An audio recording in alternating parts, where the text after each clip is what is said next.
Funding for Schaefer Illis is provided by Squarespace, the sponsor of today's video. Hey guys, I want to tell you something.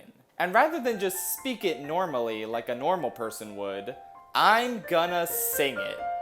In song form! When it comes to musicals, I've got so much to say, but so many distractions kept getting in my way. Ranking Mario Kart was too much fun.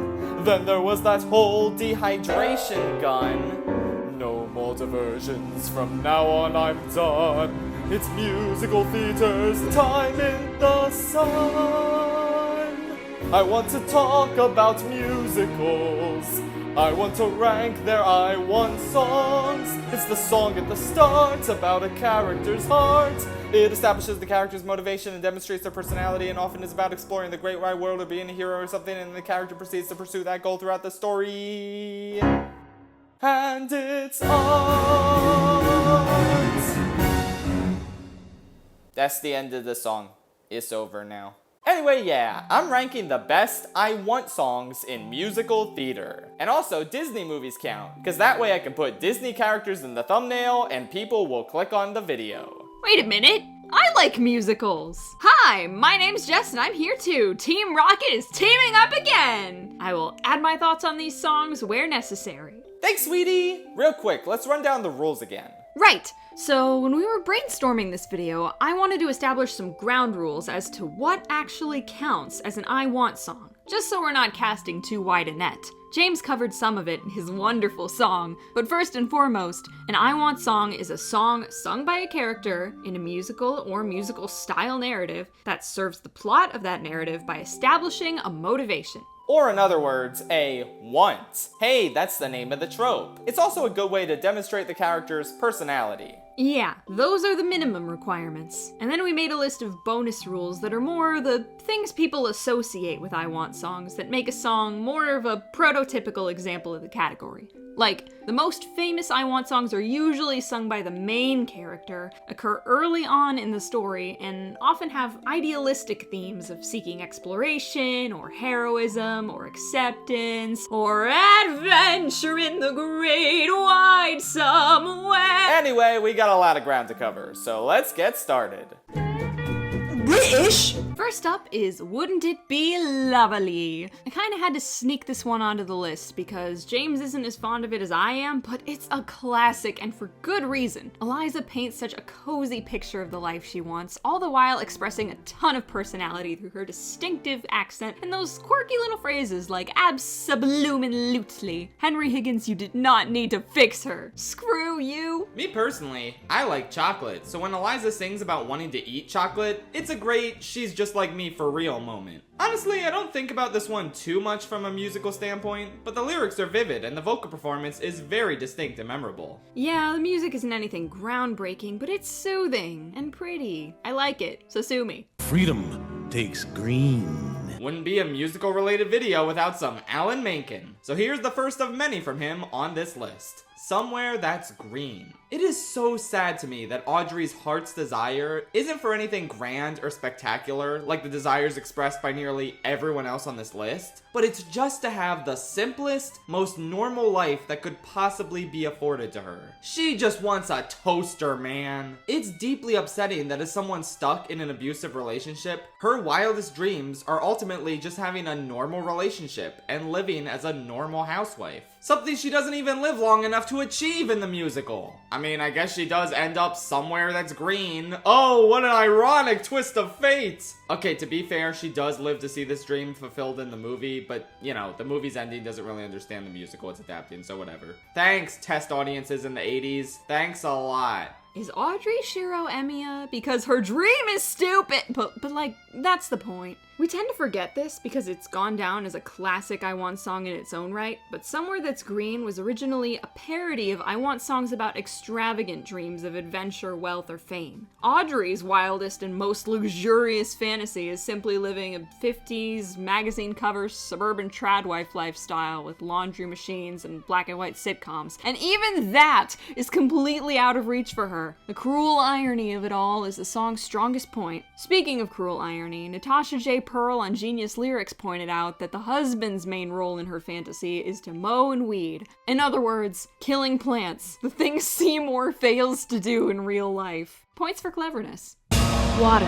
Oh, come on. We couldn't have done a list like this without mentioning Moana, could we? How Far I'll Go is a pretty strong ballad. Simple, yet extremely passion-fueled. The progression of the instrument's intensity, signifying Moana becoming more and more adventurous, is really good, as are the lyrics. I've always loved the double use of roll when she sings, has a roll on this island, so maybe I can roll with mine. And I love the triple double rhymes of pride, strong, satisfied, along, inside, song, plus wrong for good measure in the place where Moana gets overwhelmed by her thoughts. This tendency toward excessive rhyming and rhetorical devices is what some people hate about Lynn's music, but when it's used effectively like this in a moment that fits it, it's really satisfying and catchy. And in general, the song expresses really well how impossible to deny the call of one's heart is. Seeing Moana try and rationalize all the reasons she should remain and lead the tribe, only to abandon said duties since the ocean is just where her heart is at, it's pretty beautiful and exciting all at once. I also appreciate the use of the phrase perfect daughter as a callback to another Disney I Want song we may or may not be talking about soon. I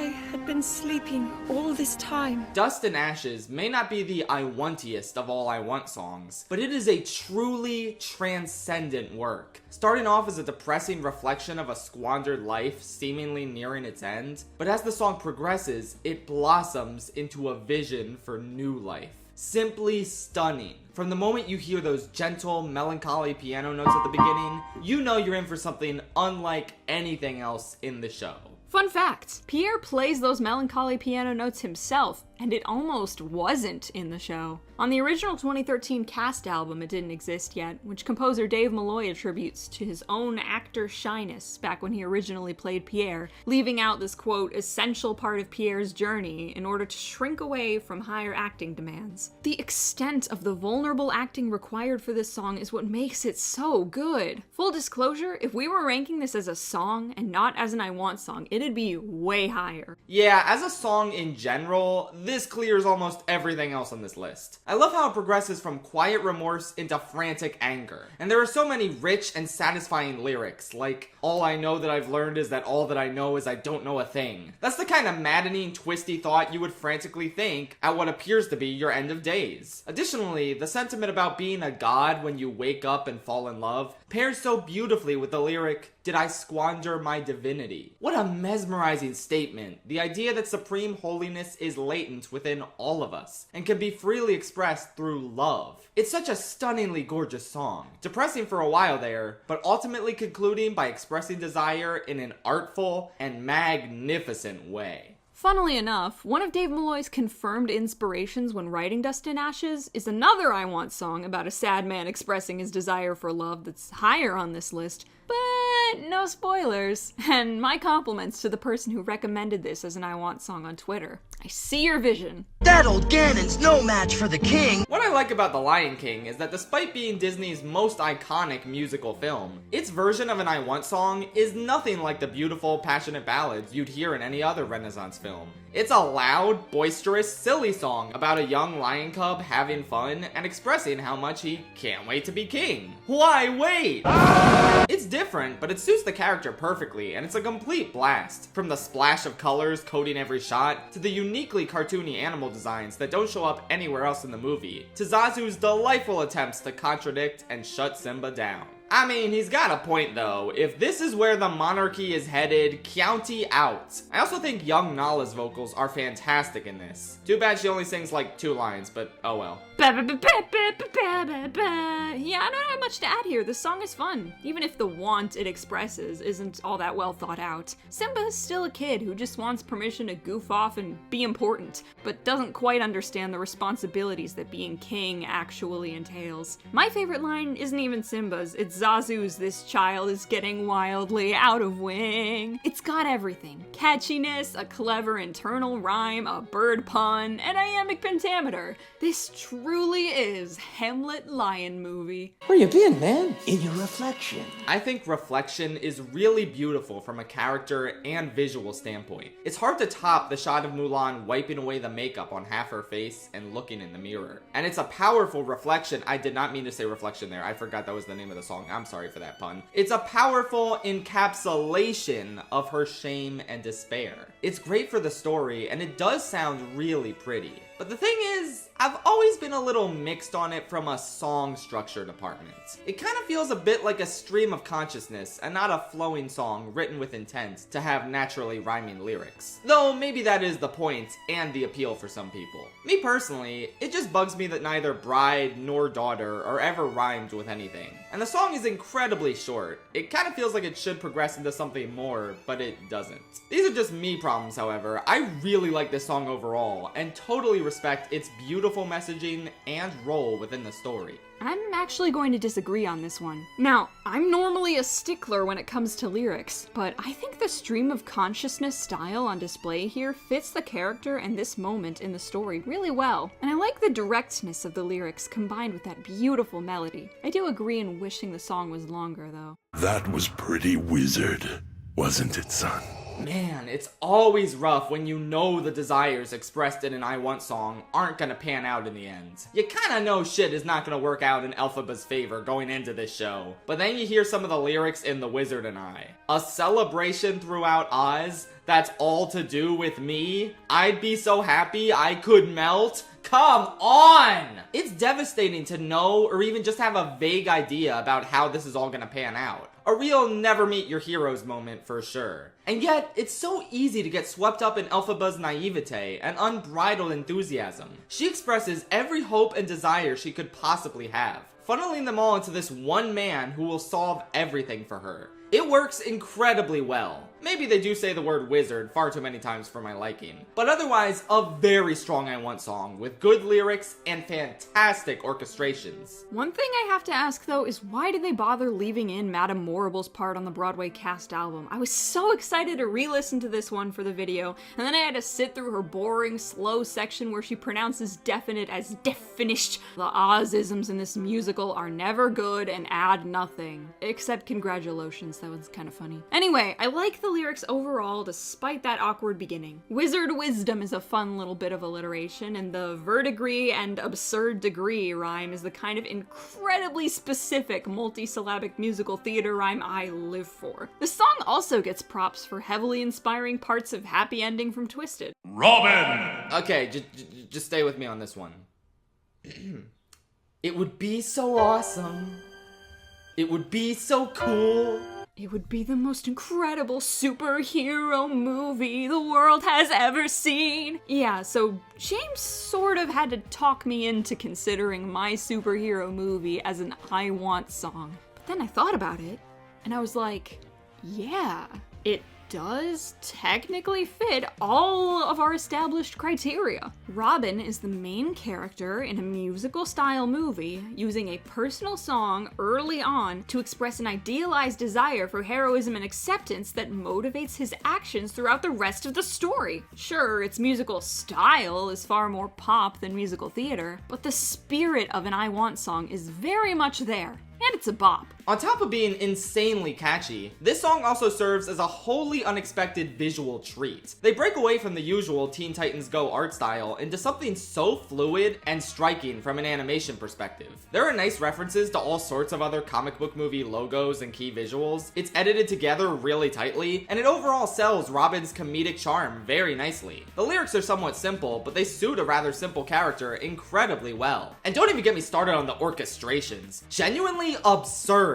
It baffles me how hard the instruments go in this. And my favorite part is Robin's sheer excitement at having his own hero music. That bum bum bum bum bum bum bum bum boom will never leave my head. It's so symphonically satisfying. Yeah, like, what else is there to say? This song is peak. An unexpected, but not at all unwelcome addition to the pantheon of I Want ballads. Realistically, this has the same tone and artistic merit as I Just Can't Wait to Be King, but with a more clear-cut desire from the protagonist. So if you're okay with that one making it on the list, I don't think you can argue that this one doesn't belong here either. Nobody's smart but me! Haha, I memorized the invocation from the Aeneid in Latin because of this song. Now I can pretentiously whip that out at parties to look smart.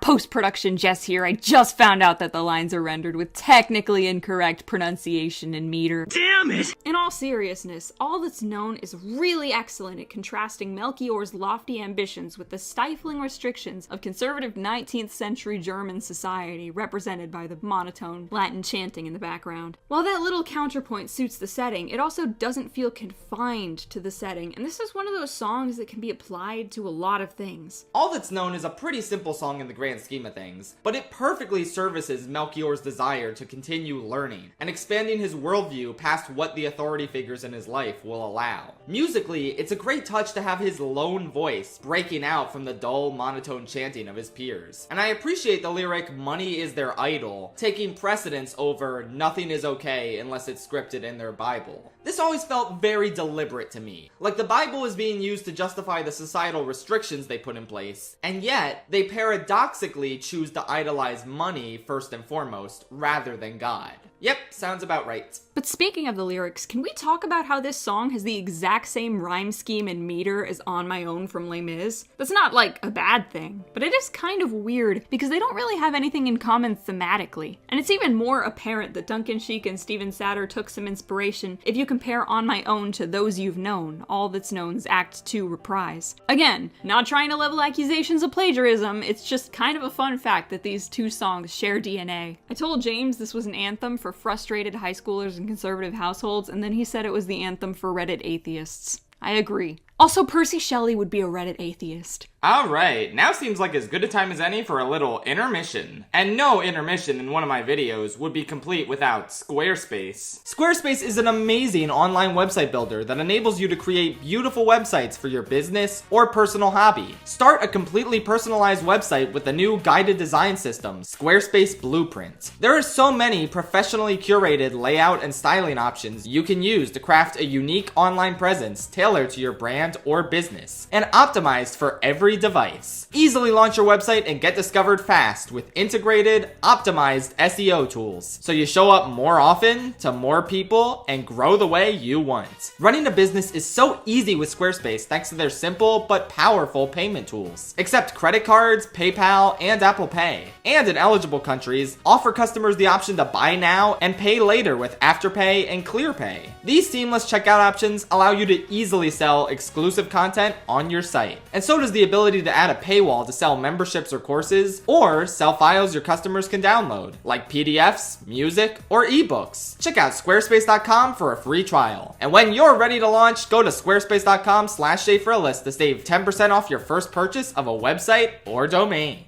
Why don't you come back with me to my car, and I'll show you my car. Oh boy, waiting for life from Once on This Island! For me, this song stands toe-to-toe with every iconic Disney one in quality, if not in popularity. So please check it out. The song is about our heroine, Ti Moon, all grown up now after the intro, expressing her desire to leave her home and discover her purpose somewhere new. You know, very classic I Want song material, although this one has great detail work with the fish and bird metaphors, and the specificity of the things that represent her parents' life. Tea in their cups and no holes in their nets. The instrumentation is pretty. Haley Kilgore has the most gorgeous vocal performance on the Revival cast recording, and this song does a great job setting up Ti Moon's relationship with Daniel, the quote-unquote stranger in white she longs to drive away with. I'm personally really taken by Ti Moon directly appealing to the gods throughout the song. It's hard to get more grand and have your desires feel more weighty and significant without doing that. And the gods heard her prayer! In general, I get a lot of similar vibes as How Far I'll Go from this song, but it feels more personal and a bit more genuine. Ti Moon laments how the people in her life are happy to have what they have and stay where they are. Similar to how Moana sings of everyone on her island remaining content with their lives. But Ti Moon just comes across as so much more expressive and excited when she sings about the car that can whisk her away to freedom. It's a contagious feeling of wonder that also contrasts very well with later developments in the story. story. Great stuff. Yeah, I love it so much that I really wish it could have made the top 10, but it was up against, well... Some people. Patti LuPone version or the Bette Midler version? Vote now on your phones. Oh my god, Some People is such an exhilarating, good old-fashioned show tune. I love how quickly Rose fires through so many of these verses, singing a mile a minute about all the dreams she wants to accomplish. And on the flip side, the sick burns she serves up for people content with their ho-hum lives are just so good. Yeah, living in the living room is totally fine. If you're 105, ooh, cook 'em girl. This one just has it all. A clear-cut dream that the singer is working towards, a compelling expression of how she can't simply stay still in life, and a consistently high energy with some bomb-ass orchestrations. I think this one is fantastic. I agree. I love the some, hum, drum, people triple rhyme as well. Man, was there ever a better musical lyricist than Stephen Sondheim? Speaking of... I wish for a sandwich. Once upon a time. I wish. Technically this is an I wish song, not an I want song. There's a difference. Okay, what is the difference aside from the wording then, wise guy? You know, the one thing Yeah, this is peak. One of the most stunning and effective examples of a prologue in musical theater. This crazy 12-minute opening number where the motivations and desires of every character are established. We jump back and forth between them pretty frequently, and yet it all flows seamlessly. An incredible feat. There's a ton of great bits I could highlight. Like, I love the progression of just Red Riding Hood singing the woods are just trees bit, only for that to blossom into the main chorus that every character sings later on. The rhymes are so charming, especially when Jack's mother is dissing Milky White. Like, they're very Dr. Seuss core. And I could keep going, but Jess wrote like an entire page of notes, so if I add any more, we're gonna be here all day. Hey, my notes are just my thoughts in the moment, and there's a lot of thoughts to think in 12 minutes of song, but I'll try to keep it brief. I Wish is long, broken up by narration a lot, and has a ton of different sections that all vary in tone, so it's not something I listen to a lot as a song, but with that said, few musical openings establish setting, characters, and recurring melodies as effectively as this one does, with all these layers of stories tied together through the theme of wishing. It's also well composed with an instrumentation that really evokes that fairy tale vibe. The catchy, happy-go-lucky chorus practically sounds like a nursery rhyme for children, but we still get some of the finest examples of that signature Sondheim complexity in parts of the lyrics. I mean, we've no time to sit and dither while her withers wither with her. For that part, I wrote in my notes, and I quote, "This man cooked and ate and left no crumbs." Oh yeah, and can we talk about the witch in this? The way the whole instrumentation changes when she shows up to creepy strings and low woodwinds and a harpsichord, I think, on the OBCR. And the baker just goes, it's the witch from next door. Like, they just have a witch next door. Lol. Ursula's crazy sister energy. I love this show so much. When I was 17, I got to play the witch, and I had the time of my life. The Greens rap section is so much fun. Oh man, I could go on. But basically what I'm trying to say is this is an immaculate piece of musical theater, even if it doesn't exactly resemble what people first think of when they think about I Want songs. Some people fits the bill better in that regard, but this one is, in my opinion, the better overall piece. If I were a rich man. I Want songs aren't just for young, starry-eyed protagonists. One of the most iconic examples of the concept comes courtesy of the middle-aged Tevye, laying out his desires to rise above his social station in the eternal classic, If I Were a Rich Man. I love me a nice, deep, baritone song for a leading man to sing, first and foremost. And the song is also a great showcase for this show's excellent wit and levity. There's so many fun bits in this. The yabba-dibas, the wife strutting like a peacock, the staircase leading nowhere just for show. Like, this man has a vision for what he wants his life to be, and it's so vivid and creative. I think my personal favorite lyric is when he describes people coming to ask him for advice, and he sings, "It won't make one bit of difference if I answer right or wrong. When you're rich, they think you really know."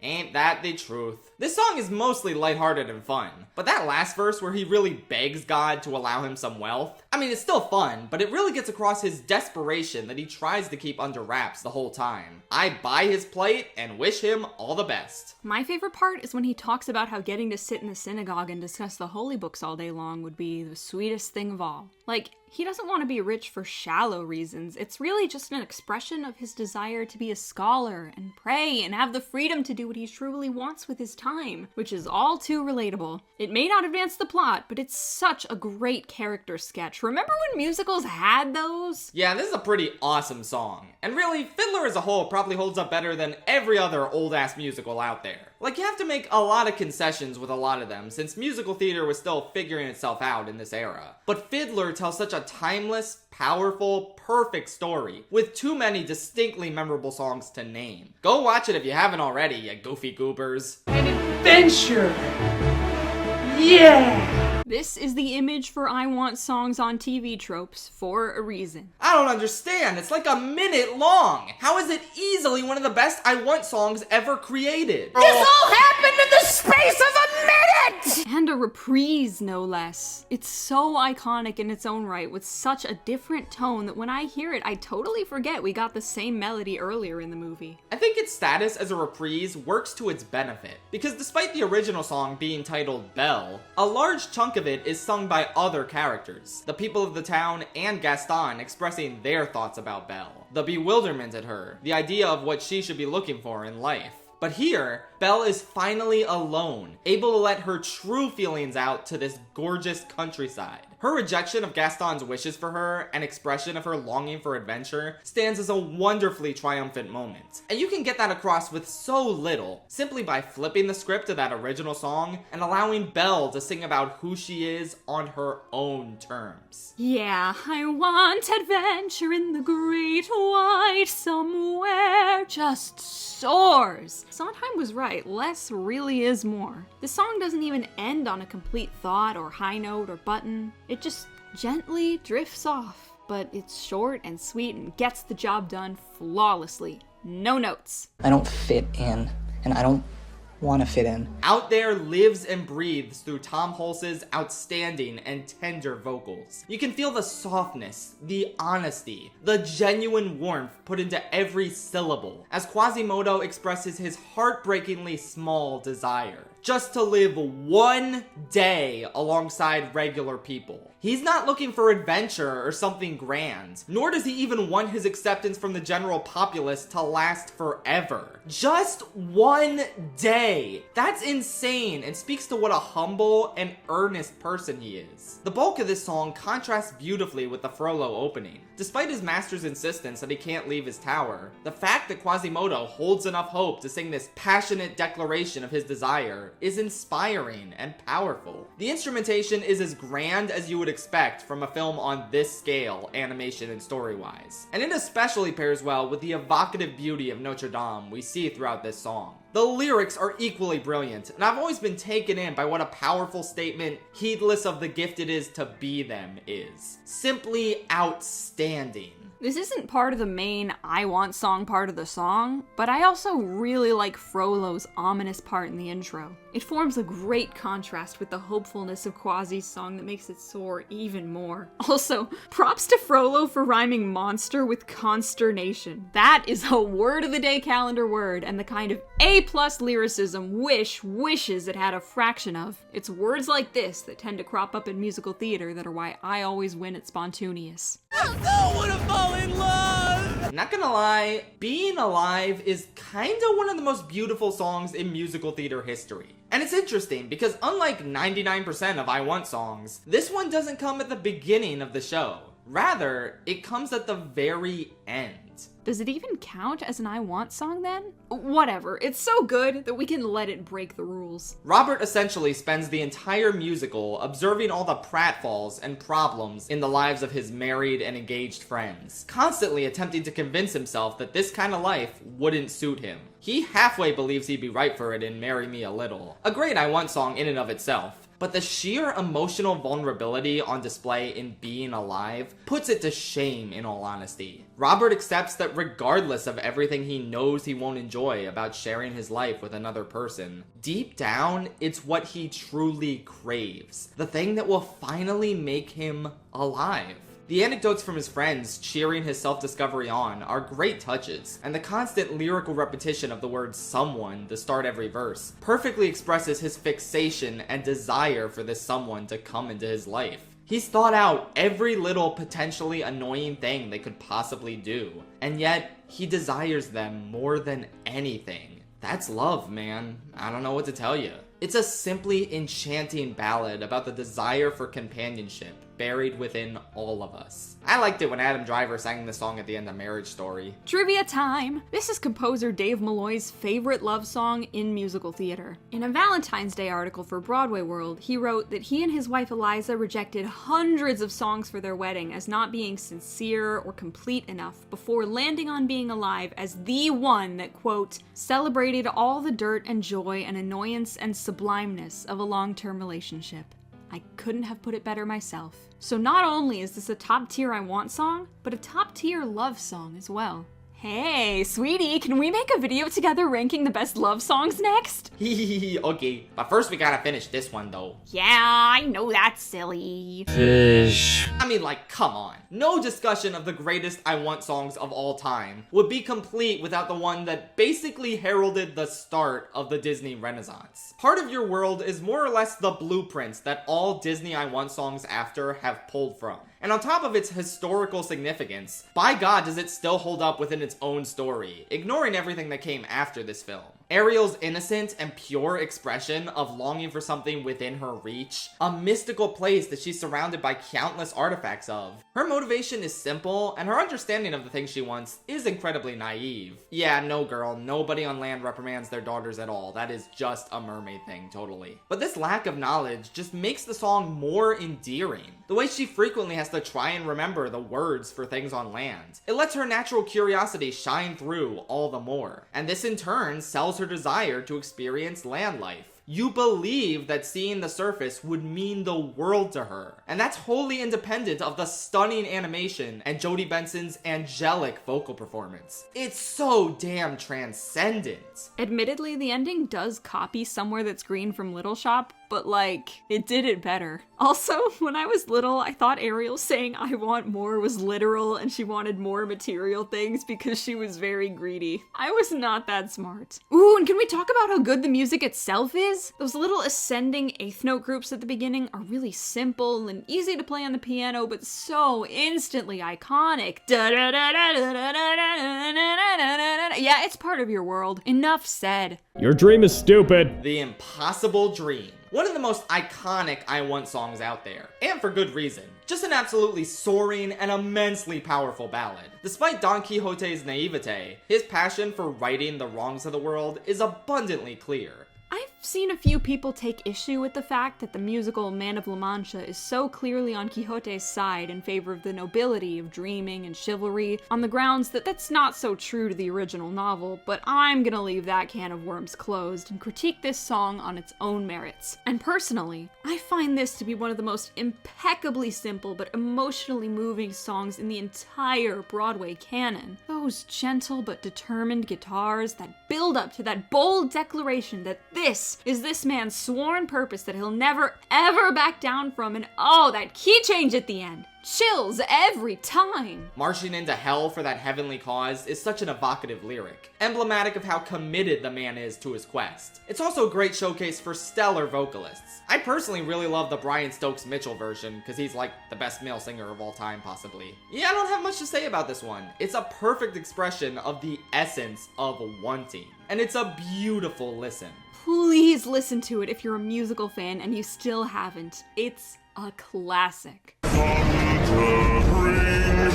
This is the best Disney I Want song. Sorry, not sorry. To me, no other I Want ballad the studio has put out has ever been this grand, this sweeping, this musically and visually gorgeous. And it's so simple. It's not anything particularly crazy. Just a moving reflection of a lost and lonely boy trying to find his place in the world, and expressing his resolve to go the distance in order to find it. Narratively, this ties extremely well into the hero's journey in store for Hercules that he doesn't even know about yet. He expresses his heroic resolve to brave anything, travel incredibly far, all for the sake of achieving that sense of belonging he's longed for all his life. And that subtly foreshadows exactly what he's gonna do across this movie. go the distance and prove himself a true hero in order to restore his godhood. The progression of the last lyric in each part is so good. The first segment ends off with him saying he'd go anywhere to feel like he belongs, because he's not sure if a place where he truly belongs exists. Once his parents tell him of his true heritage and to seek out the gods, he sings far more triumphantly in the second portion and ends off with, "to find where I belong." A far more definitive statement. But once he finally learns everything and gains his mission, he sings about how he will receive that hero's welcome he only wistfully longed for in the first segment, and he'll get it right where he belongs. I love when changing a couple little words in the chorus of a song tells a goddamn story. I love musical theater, Charlie! I love musical theater! My personal favorite lyric, though, is, "I know every mile will be worth my while." Like, I don't know why, but that's just heavenly. A beautiful and potent expression of exactly how determined he is to go the distance. I love the instruments on this one, from the heroic sounding brass to the string section in the middle and the woodwinds. They all play a big part in making this sound so grand and beautiful and epic. I do have to confess my main issue with this song, and that's the lack of specificity. Like, it kind of feels like it could be sung by anyone, except for the third part, which some YouTube uploads of the song cut for some reason. But sweetie, that's the epicest part of the song. It's the fact that he doesn't know his place in the world or what he specifically wants that makes his journey to discover it across the song, as well as that very specific last portion, so damn satisfying. That's a good point. I never thought of it that way. As much as I adore this song, however, it's not quite my pick for my favorite I Want song of all time. This right here. This to me is the quintessential I Want song. The one that perfectly captures the essence of longing for something and expressing said longing through song. What's crazy about it is that much like the beginning of Go the Distance, it's not really the most specific thing in the world, but that lack of specificity is precisely why it applies to Pippin, both the character and the show, so perfectly. Pippin longs to belong somewhere. He doesn't know where, but he's about to spend this entire musical trying to figure that out. And this song is the perfect jumping off point for that goal. The chorus is so eloquent and beautiful, particularly rivers belong where they can ramble. Such a great lyric, from the alliteration to the use of such a unique analogy for what Pippin's looking for. Additionally, the namesake lyric of the song itself, "Gotta find my corner of the sky," gets your imagination racing. The world truly is a vast sky of endless possibilities, but eventually, everyone will find their purpose in life. Their own little corner of it where they can thrive and be fulfilled. Pippin reflects this by saying he wants his life to be something more than long. And that lyric simultaneously serves as both ominous and wholesome foreshadowing for where he ends up. Ominous because all of his friends and family try and convince him to kill himself in a blaze of glory, which would indeed give him a life that is more than long, i.e., it's not long at all. But ultimately, by choosing to spend his life with Catherine, Pippin does achieve that fulfillment and perhaps lives a life that is long, yes, but is more importantly, fulfilling. Speaking of Catherine, funny how this show has one of the worst love songs, but one of the best I Want songs in musical history. Law of equivalent exchange, I guess. I'm not the biggest fan of this song compared to James, but I agree that it's beautiful and one of Stephen Schwartz's best. I particularly like the melody and the orchestrations. As a showcase for stellar vocals, this song is phenomenal as well. I love the revival version where Matthew James Thomas absolutely kills it, especially during the fly part towards the end. Musically, this song just soars, which is exactly what an I Want song is supposed to do. Pippin's dream of a worthwhile life is complemented by grand orchestrations that express his desire in such a rich, tremendously compelling manner. This is it, baby! This is that high that I Want songs across all of musical theater are chasing. It's a perfect example of the concept. Poetic, powerful, passionate, without a doubt my favorite I Want song of all time. So that was our top 20 I Want songs. You did it, sweetie! You achieved your heartfelt dream of talking about musicals and ranking their I Want songs. Now what happens? Well, that's the great part. You get to find a new dream. Like ranking every single treasure in the Pikmin series. Woo! It'll take like a year or something, so don't get too excited. But yeah, that's my new dream. What about you, sweetie? What's your dream? Who, me? Well, you had that awesome song at the beginning, so I kinda wanna try my own little song. Okay, here's my little song. Twinkle, twinkle, little star, how I wonder what you are. Okay, bye-bye. Ooh, now do you want to do the Goodnight Tri-State Area part in unison? Yes, please. Good Good night, night, Tri-State Tri-State Area.